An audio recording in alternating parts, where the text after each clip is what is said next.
Dis maandag 17 Augustus, 10 minute oor 6 hier op Stroomop en hier is vanoggend se nuusbulletin. In Reigerpark is nog 'n man in hegtenis geneem in verband met die moorde op 2 beamptes van die teenbende eenheid en 2 vroue vroeër van dese maand. Die inhegtenisneming volg op 'n opsporingsoperasie deur die Valke, die Ekurhuleni Metropolitaanse Polisiedepartement, die teenbende eenheid en die polisie.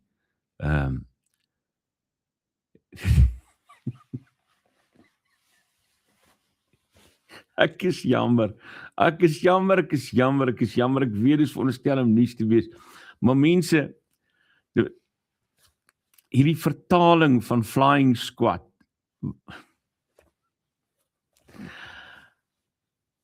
kom ek lees hom soos wat hy daar staan. So, die inhegtenisneming volg op 'n opsporingsoperasie deur die Valke, die Ekurhuleni Metropolitaanse Polisiedepartement, die teenbende eenheid en die polisie se vreemde eenheid.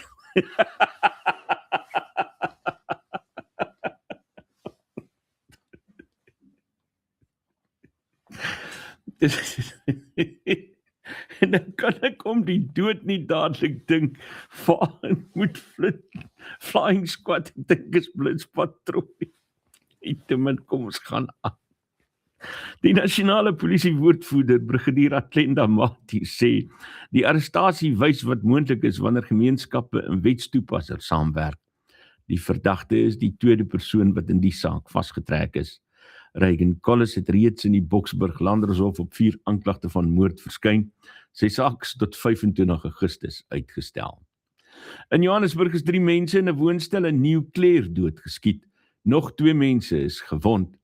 Die polisiewoordvoerder, kaptein Tintswalo Sebeku, sê die Sophiatown polisie ondersoek 3 moordsake en 2 sake van poging tot moord. Die verdagtes is nog onbekend. Die voorval vind plaas te midde van hernieude kommer oor bendegeweld in Gauteng, hoewel die polisie nog geen amptelike verband bevestig het nie. Die nasionale tesourier, generaal-majoor Godfried Tulare se bewering oor die befondsing van operasie Prosper betwis. Tulare het aan parlementslede gesê die weermag het nog nie die goedgekeurde 823 miljoen rand ontvang nie. Die tesourier sê ingevolge die begrotingswet of die minister van Finansies het die volle bedrag reeds op 6 Augustus goedgekeur ingevolge die begrotingswet. Ian Cameron, DA parlementslid en voorsitter van die portefeulje komitee oor polisie, het intussen die doeltreffendheid van die operasie bevraagteken na 'n skerp toename in moorde in die Wes-Kaap. Die Suid-Afrikaanse Kommunistiese Party sê hy gaan die ANC in die komende plaaslike regeringsverkiesing regstreeks teenstaan. Die party se algemene sekretaris Solly Mapaila het die aankondiging tydens 'n manifestbekendstelling by die Tshwane Universiteit van Tegnologie in Soshanguve gedoen. Mapaila sê die regering van nasionale eenheid is deur groot kapitaal beïnvloed en dat die party deelneem omdat munisipaliteite volgens hom in duie stort. Die besluit volg op die spanning binne die regerende alliansie oor die kommunistiese partylede wat onafhanklik aan verkiesings wil deelneem. In Johannesburg sukkel inwoners steeds met langdurige kragonderbrekings. City Power se woordvoerder Isaac Mangena het om verskoning gevra aan inwoners wat tot 6 dae sonder elektrisiteit was. Die uitstaande klagtes is volgens die Nutsmaatskappy tot 3287 verminder. Koue weer en 'n beskadigde kabel by die Houtkop en substasie het die netwerk onder druk geplaas. Honderde klagtes is steeds oop in gebiede soos Hirstiel, Lenasia, Randburg, Rodepoort, Roewen en die Middestad. AfriForum het 'n dringende aansoek by die Hooggeregshof in Pretoria ingedien om die EFF-leier Julius Malema tot 18 maande tronkstraf te laat vonnis. Die organisasie sê Malema het herhaaldelik 'n hofbevel van 2017 oortree wat hom verbied om grondbesettings aan te hits. AfriForum se uitvoerende hoof Kali Kriel vra ook dat die EFF as organisasie met R500,000 beboet word. Kriel sê hofbevele moet nagekom word en kan nie selektief gehoorsaam word nie. In 'n verwante saak vra die EFF dat die Menseregtekommissie 'n klag teen AfriForum se private vervolgingseenheid heropen. Die klag hou verband met uitlatings deur die eenheid se kommunikasiehoof Barry Buitman oor 'n saak by Bergview College. Die nasionale vervolgingsgesag het vroeër bevind daar is nie genoeg bewyse vir vervolging in die saak nie. Die skoolhoof Jaco Pieterse vervolg Malema nou privaat weens krim en injuria nadat Malema hom in die openbaar beskuldig het. Suid-Afrika se brandbestrydingsprogram Working on Fire is onder druk nadat 'n kontrak van 1,8 miljard rand aan Tefla toegeken is.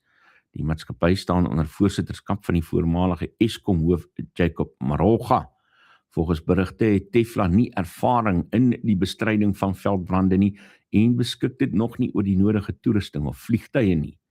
Die departement van Bosbou, Visserye en die omgewing moes daarom die vorige operateur Kitshugu se kontrak tot 31 Augustus verleng. Adjunkminister Bernie Swarts het intussen brandbestryders probeer geruststel nadat hulle met stakings gedreig het. 'n Loonverhoging van 8% is beloof.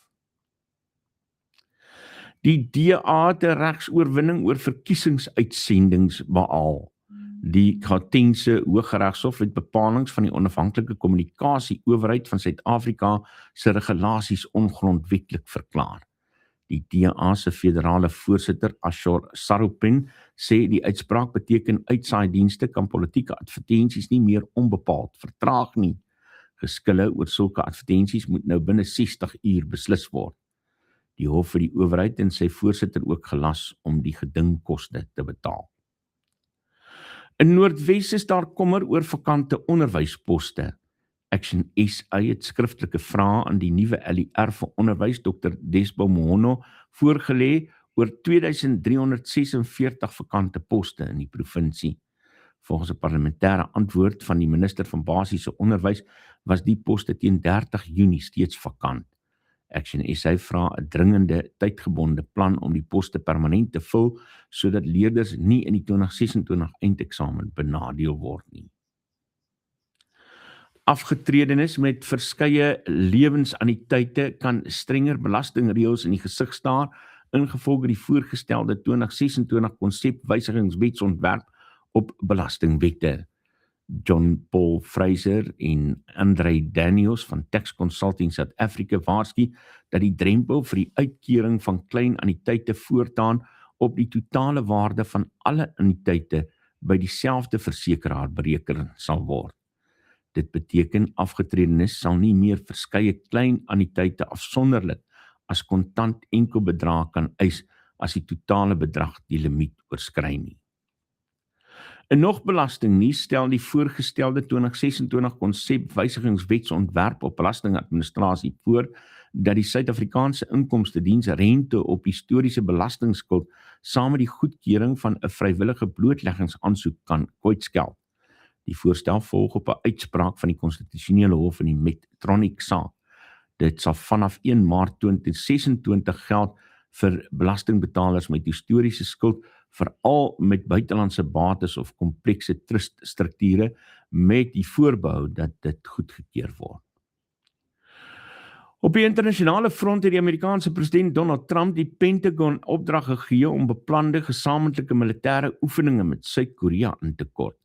Trump sê die oefeninge is te duur en stuur 'n vyandige boodskap aan Noord-Korea. Die Ulti Freedom Shield oefeninge sou 11 dae duur en 18,000 Suid-Koreaanse soldate betrek. In Griekeland word die geskiedkundige stadion in Athene vir die eerste keer in meer as 'n eeu stelselmatig skoongemaak. Die stadion is geheel en al uit wit marmer gebou. Restaureerders gebruik laagdruk water en stoom om vuilheid en kougom van die 47 marmertrappe te verwyder.